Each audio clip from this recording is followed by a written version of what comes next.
Bet you're wondering why I called you all here. No, hey, thanks for coming. Thank you for, I thought it was really cool just going to media days that, the University of Nebraska is the most represented team there from its media corps. So thank you guys who came, or if you weren't able to come, thank you for everything you do for us the entire year. Obviously excited to get started. A couple updates. Obviously it's a 120-man roster for camp. As people get hurt, you still have the ability to rotate people in, so that's not a 120-man roster limit. We still have the whole team, but 120-man roster to start camp. Injuries to start camp, okay? Tristan Alano is limited, so he'll be out at the start of camp. Bly Hill, Barrett Liebentritt, Maurice Mazuka, Brody Tagaloa, and Michael Booker. So those guys will not be in that 120, and they will wait till they're healthy, and then if someone else gets hurt, they'll then replace that, as well as some of the other guys we've had on our team who've worked their tails off. Just, we have to do a lot of things by number, so a lot of deserving guys aren't able to be in the 120, but they will be, and they'll all be there for the start of when school starts. We're moving to the dorms today, so I'm very fired up to be with these guys as we start this training camp. What I will say is just I hope that people have the opportunity to come on Saturday night to come to practice.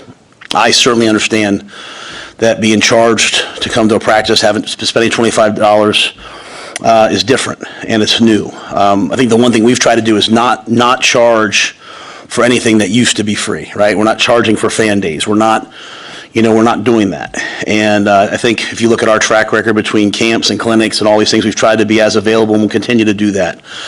But moving forward in this new model, we have to find ways, to raise revenue and to support 1890. They've gone above and beyond, and this is a great way to do that and support our roster, support our student athletes.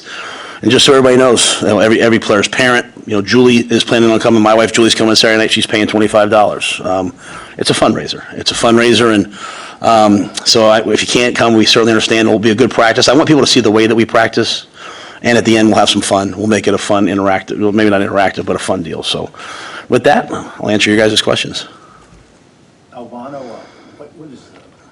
Yeah, he had a groin that's just been, it's just trending to be in a good way, but a groin that's been bothering him, and had a quick surgery, sort of a 2-week recovery time, and so he's recovered, but he's just not full go. So he'll be working with the training staff and Drew Hamblin and Chris Peduzzi, and shouldn't be too long. You guys brought in the Iowa Western guy. Will he kind of have an opportunity now in camp or at the kicker position? Who will be your kicker, I guess? Who put him out? You're talking about Hull. Yeah. No, I'm sorry. Between Hull, we have Otto Manelli in camp, so we have Nico in camp. We have Hull in camp. Alvaro, once he's healthy, he'll battle for that job. So I think the thing that we realized, or Ed did a great job of, is the way the season's going to go. A lot of games are going to come down to the kicking game, right? So with Tristan, we know what we have in Tristan. So better not to rush it, get him healthy, don't push it. Nico was a high priority player for us in the recruiting process.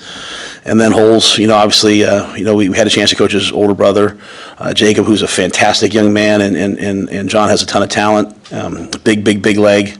Again, taking care of the summer camp opportunities, we were able to have him come in. So he was a scholarship player at another place, and we got him. So they'll all compete for it, and we'll see what happens. Yeah, he's sort of released. He's actually meeting, I think he met yesterday or today with the doctor to see if he's fully released, but there's still some strength inadequacies. So again, we're just kind of banking on the long run. The great thing about the rule, the way it works is if you are injured, you can still be here. You can still get treatment, rehab meals, all those things. So I wouldn't suspect that Brody would be too long. Matt, what are the emotions for you and your entire team as you guys get ready to embark on this 4.5-week grind? Yeah, I think probably for the guys it's a sense of relief. I think they've been highly anticipating it. I think this was a really, really hard summer. I asked Corey, I said, I don't care, just give me a tough team. That's all I care about. I don't care about anything else.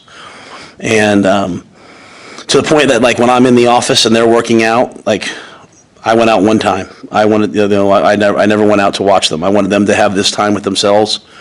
So I think probably getting to football, getting out of boot camp and getting to football is probably exciting for them, but also relief because I know a lot of these guys, the guys that came back, they came back because they want to get to the season. Now, what we have to do now is not start looking ahead to the games. We've got to just dominate every single day. And this is one of my favorite times of the year. My favorite time of the year is probably like Matt Rhule season, and I love this time of year. Obviously I love the games, don't get me wrong, but I just, watching these guys grow, develop, overcome adversity, it's fun. The Elite List series that you put out this summer every week, what's been the standard for making that? Maybe what have you seen from some guys individually or trends? Yeah, that has nothing to do with me. We started that way back at Temple. It's all based upon the performance staff, but they do factor in, behavior. They do factor in academics. They factor all those things into the process. Only thing I ever do with Corey is I'm always pushing it to be less and less and less. To me, everyone on our team's working hard. Everyone on our team, if they did this summer, they are elite. So what you're talking about is the top 10% of the top 10%. It's not a participation trophy. And there's some guys. There's some guys, walk-on guys, like I was a walk-on, so I feel very comfortable saying walk-on guys, like Noah Bustard and Grant Buda, who propelled themselves into camp by making the elite list multiple times. So you'll see scholarship players that aren't in camp, non-injury related. You'll see walk-ons that are in camp. This is a new day and age in football. We've always done it this way. You get what you deserve. And that doesn't mean that guys don't deserve. It's just other guys outperform them maybe. So it could be your body weight. It can be your hydration every day. I mean, they take all this into account. Corey and the rest of the performance staff meet. They put the list out. I see it when it goes on Twitter. I literally won't even, they used to send it to me. I don't even want to look at it because I don't want to affect it. I want them to make the decision based upon what they see. And the great thing is when you see guys that maybe weren't elite in the winter becoming more elite, it's pretty cool. Is a guy who's been on that list. What have you seen from him just as a guy who's put his head down and gone to work with there's fanfare about other people, but he just doesn't handle it? Yeah, Hinrichs, we have our black jerseys in the offseason. He's black jersey every single day. He's, first of all, he's a Madden build-a-player. I guess they'll have college football build-a-player. Like, he's 6'4", 225 pounds, one of the fastest guys on the team, most explosive, loves to work out. My challenge to Hinrich has been the elite list is based upon everything performance related. For you, it's about learning the offense at not at like a level 2 mastery, not even at level 3. Level 4 where you're unconsciously able to perform without having to think. And your mechanics, your accuracy. And so I'm anxious to see Hinrich these next weeks. For me, and I said it at Media Day a couple times. I don't know if people get it. Like, they've worked so hard, and greatness usually happens outside of the time they're with us. With Corey and them, but not with us. I'm anxious to see what the growth that Hinrich's made, because I'm sure he's made a ton of it. He's a huge part of this team, and he's going to have great days ahead. So, look forward to seeing them. The defense, Tony White had an incredible first year as a coordinator, right? The defense got a lot better. How do you challenge him in year 2 to get better as a coordinator and that defense to improve on a really good number from last year? Well, that's a great question. I think the thing for me is looking at the things that maybe we didn't do well. Again, I think as the way you change something is you look at what you don't do well, not what you do well. Now, when I come into things like this, I might talk more about what we do well. But with the team, I'm always talking about, hey, we have to eliminate these things. And for me, the defense, we have to take the ball away 20 times this year. We have to take the ball away 20. And I'm not talking about like 5 in one game that against an inferior opponent maybe. I'm saying you got to take the ball away. We only won the turnover battle twice last year, and we throw that all on the offense. But we took the ball away 14 times, and I think 1 or 2 of those were on special teams. So I want to see us take the ball away on defense, and I want to see us eliminate the big plays. And you have to understand that, hey, when you're an attacking man-to-man style defense, people are going to do different things to you. So sometimes, like, if you have a defensive staff that's arrogant, they'll say, like, well, they just double moved us. They always have to double move us. Well, you know what? That double pass Michigan State threw that, cost us the game. So eliminating the big plays, but most importantly, taking the ball away. And again, you recreate yourself every year. No statistics from last year carry over to this year. Like I think everyone's kind of assuming, like, well, they were a top 15 defense. They'll be a top 15 defense. You buy the magazines, they say that. first of all, we should be chasing number one. We want to be the number one defense. And, but, Tony, to his credit, what people, I don't know if they know about Tony, is he has such humble confidence. Like, he's got an edge to him and a swagger to him, yet he's very humble. And I thought Tony did an amazing job, when Coop resigned in that interim, staying kind of through the interview process, through hiring John, and then the work he's had to do. I mean, he had to, he's on vacation, he has to leave his family, fly back on his own dime, hey, get John set up, start working. He's done a great job with that, and that'll be a challenge, but it'll be a good challenge because of all the things that John brings. Any more, I guess I'm asking you to expand on some of what you just said. Is there anything about the makeup of that defense that would lead you to believe that they won't rest on their laurels? And I guess I'm talking more about players. No, none. I think if anything, from everything that I've heard and kind of felt and seen, I think they're ready to take a step. See, great defense comes from, because you want to play a lot of guys on defense. Great defense comes from the accountability and standards that these guys hold for each other. So in the spring, when I would take out the Nashes and the Ties and the Keeses and those guys, I think a lot of people think it's a break. What I'm trying to do is get them to feel what it feels like to be a coach. And to watch, like you call a defense, right? And then they all play this college football game now, which is a great game, right? And you call a blitz and there's this line going here, and there's this line going here, and there's this line going here. And when you call that and the line going here doesn't go here, they would send their game back. But as a defensive coordinator, sometimes Tony calls a guy to blitz and he doesn't know to blitz. And so when those guys were coaching, they started, and they get a little edge about them. Like, hey, blitz. We have to assume positive intent, that nothing's personal, that we're just trying to get the football right. And so what I'm saying, it's a very long-winded answer, I apologize. What they're saying is this. All of a sudden now, Buford and those guys, Giff, Tommy Hill, they want to win. And last year they would say, we want the defense to play well. We don't want to be the reason why we lose. I want the defense to be the reason why we win. That in their mind. Like, start scoring touchdowns on defense. If you're that good, like, pick the ball off and run it back. Change games like they did against Northwestern when they blocked the field goal and ran it back. So they're starting to get on each other. They're starting to hold each other way, way more accountable. The sensitivity is kind of going away, and that's what great defenses are like. There's such a high standard. And, oh, by the way, I think the offense is catching up, too, so they don't have to win it, but they can have that mentality, we're going to win it on defense. Coach, when it comes to Dylan Raiola, when it comes to fall camp, how tough is it for you as a coaching staff to get him ready for what he's going to see in the season, yet also build his confidence considering he's such a young player? I think anytime you play any young player, you want to go at their pace. Unfortunately, if you want to play quarterback as a freshman, the schedule's the schedule, the standard's the standard. 8:31 comes around pretty quickly and you better be ready. So, I think a lot of that, again, we're going to have to see where he is. We're going to see where everyone is on the team based upon the work they put in the summer. But our job is not to get anybody ready to play. Our job is to give them opportunities. They have to get themselves ready to play. Like if it means you stay up for 2 extra hours at night and study more film, if it means it takes what it takes. Because when 8:31 comes around, we have to be ready to play at a high level. So the thing I like about really all the freshmen that I think are competing to play is they kind of understand the standard. They kind of understand like, hey, this is what we do, and we'll have a really competitive camp. I like to have the most competitive camp I've ever had, and we'll see who's standing at the end. How much of a difference will that communication in helmet thing help you and maybe help a young quarterback? And vice versa, how do you integrate that during camp, both offensively and defensively? Yeah, it's probably not as much of a help on defense. I mean, the reality is, in tempo offenses in college, it's probably not as much of a help as it is in the NFL. We'll use it. Tony and them aren't super. It's not like a major part. On offense, it's I'm not gonna say groundbreaking, but it's like that, right? It's seismic. You're able to remind the quarterback not just of the play, but also the situation, and also the thought process, right? Like, hey, it's 3rd and 7 here. Coach said, hey, 3rd and 7, 2 downs. Take the check down if it's there. Which he understands gets us to 4th and 3. And we're not going to just do it on game day. We do it every day. So I won't be talking to the quarterbacks. I have the ability to, and I guess if I wanted to, I would.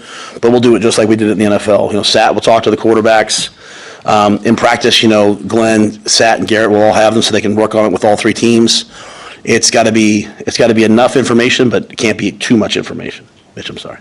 Yeah, no, it's fine. In talking about some of those battles, so just to get on the 120 here this week, last week after you left Indy, some of the settlement terms, we're put more out there in the 105 roster cap. I know we talked about it last week, but have you gotten any more information about how that number is going to work next year, and how does that impact potentially what you have to do now in looking at players for the next class, knowing that your roster is, no matter how it plays out, going to be small? Yeah, what I've learned through this process, and really it kind of goes back to even like when the COVID restrictions were coming out, they were changing every day in college and in the NFL. What I've learned is not to react or take anything don't set things in stone until they're written out. They're put out. Like the limits were coming out. I was hearing 110, 105, 115, 110, 105. Like when it came out, I read it on Twitter, 105. So, that's kind of my mindset is like, hey, when it comes out, I'll react to it when it comes out. I'm thinking about it. What I'll have a responsibility to do is put the best, as I see it, 105 on the roster. And this is the one thing with all of this. Again, players are getting monetized, but not every player is going to get, so there's always a negative repercussion. There's a lot of guys that aren't going to be able to play college football at this level anymore because of this ruling. So when you do these things, someone gets paid, someone suffers. So, we'll have to put the best 105 guys out there. Now, I don't know yet, is that going to be, hey, you have 120 on your roster, but you have to get to 105 by the first game? I don't know if a guy like Demetrius Bell, who's out for the year, would he count in that 105? Would he not? I don't know that. Sometimes I think what they'll do, but these things have taken such twisting paths that I'm just kind of waiting until it's in writing. With things like walk-on recruiting, how do you handle that now moving forward? Now that you can have technically 105 scholarship guys is kind of what they're saying. Yeah, I don't know that many schools. I mean, some will. I don't know that many schools will go to 105. At the end of the day, like to go put money here, you're taking money away from here, and those are really Troy decisions. Like I think only for football. Obviously, I think everyone knows I care about all the other sports, but there's other sports too. So I think one of the great things that we have here is that we have young men who love this university so much that they're going to pay their own way to come here. So I think we're going to have to just kind of wait and see. We haven't, to be honest, we haven't offered a ton of preferred walk-ons until I know that. Because one thing I don't ever want to do is I'm going to have to make the right decision all the time or as best as I can. I don't mind disappointing people by telling them something that they don't want to hear if I think it's right, but I certainly don't want people to say, you told me this and then you did this. And so I'm not extending myself. Now, to Mitch's point, if there's a scholarship player out there that makes us better, then I'm recruiting. I'm not stopping recruiting. But the walk-on piece, I'm going to have to wait and see where that all falls out. Obviously, you look at our staff, most of us were walk-ons. We want there to still be a walk-on program, and I think we will. At the risk of overcomplicating the discussion, is that in-helmet technology for a quarterback, is there any concern you have as a head coach that a coach is in the guy's ear a little too much? No, only because I've done it before. Because I was in the NFL when we did it, and I just heard how it worked, and so because I guys like Ben McAdoo and Joe Brady that have done this, right? Like they knew it so well that I if it was me trying to figure it out, probably I'd be like, oh geez. And then again, that's a Lincoln company. So the first spring we were here, we would utilize it sometimes just because we thought this was going to happen, maybe even last year. So that's two springs for us of having it in the quarterback's ear. So I thought the rhythm, the feel, the vibe, the energy in the spring was awesome. Given the number of potential contributors at receiver and a defensive back, and you made this comment last week, that there's going to be some guys on some days that aren't going to be happy with the number of reps they get. How do you keep guys' spirits up while also understanding that at some point they're just going to sort themselves out and some guys are going to play more than others? Yeah, I think we do the best to be fair, do the best to be equitable, but everything can't be equal. And as Tommy Hill said at our senior retreat, to be quite honest, it's time to win. There's no sympathy, you got to be fair, but this isn't, everyone had all summer, all spring opportunities to get here. Now, because we utilize the model of practice that we use, everyone's going to get reps. It's going to come down to the games, right? It's going to come down to the game reps. And even things like, you get done with practice, you get done with meetings, say it's like 9 o'clock at night, man, you just want to go back to your room and play the game. You know what? You better go back and study your plays for the next day. Or even more importantly, you better get in the training room and make sure that hamstring that's tight. You know what? If you miss a couple days, it's not like you're going to fall out of the two deep. But all of a sudden, that one slant and go that we love to run, man, I tell you what, I gave Nayor a chance to run it because I was out for a day or two, and he runs it better than I do. Oh, so You better stay healthy. You better stay on the field. But this is what the NFL's like, right? You have a number one receiver that everyone else is fighting for their lives. It's good that they learn this now. We'll do it with empathy. We'll do it with humility. We'll care them, walk them through it, but there won't be sympathy. The best players are going to get on the field and play. Have you had to tell the players a year back how much they're playing the game? No. Honestly, the things I worry about with our guys, like just as a coach, not our guys, just in general, worrying about 18 to 22 years old, I worry, please don't do this, please don't do this, please don't do this. A video game doesn't fall into there very often, you know. The only person I've had to deal with on the video game is Brian Rhule. I've had to call him when I've been out there and be like, if your mom tells you to do one more thing and you don't do it, he's helping out in training camp. I'm like, you're fired. You're going to be the first person fired. Put the game away. And I wouldn't let him bring the game. He's moving to the dorms. I would not let him bring the game here. You know what? When you play the game, then, well, I'm sorry, whatever. So our guys are fine. Sorry. One more or no? Okay, we're good. Yeah. The SEC coach is saying $15 million on the revenue share with the players. Do you see that happening here? Well, I think it's going to be across. I don't think it's going to be like each school picks. I think it's going to be kind of like, hey, this is at least conference-wise. I think the Big Ten is going to come out and say, hey, this is how we're doing it, and then it's going to happen. I don't think it's kind of like going back to the point we made. Like I don't spend a lot of time thinking about that because like 2 weeks ago it was, hey, it's going to be this, and then all of a sudden now it's like, hey, I think it's going to be this. There's lawyers. This isn't like this. There's lawyers deciding all this stuff. This isn't like, people on TV aren't deciding it. Administrators to an extent are, but behind every decision, there's another potential lawsuit coming. So it's lawyers deciding it. So people hear me say, I'm very, like you'll hear the staff come talk, I'm very involved in everything. I'm very involved in everything in the off season. When I get to today, like I'm worried about recruiting, I'm worrying about our players' lives, and I'm worrying about football. Everyone else has to run the rest of it. So Troy's amazing. He came into me today and gave me a little update on some of these things, right? And it's different than what it was a few weeks ago. The benefit of having Troy Dan in here is people are calling him to see what his thought process is. People are calling Troy to say, how do you think you're going to do this? So I'll wait till Troy tells me. Helping you out of camp? What's that? I'm sorry? Brian helping you out of camp? Is he around here? Yeah, he's out helping out. Yeah, he's helping out operations, right? So, Luke Foley, who's Ed Foley's son's out there helping out. Sarah works in the nutrition room. So, the most important thing I think you can do for young people is give them a job. So my son's doing it until he moves in the dorm, and then once he moves in the dorm to be a freshman, he's moved from Selleck over to Able, and then we'll see if I can get him to do anything once he's a college student. So, I'll see you guys in practice. Go Big Red.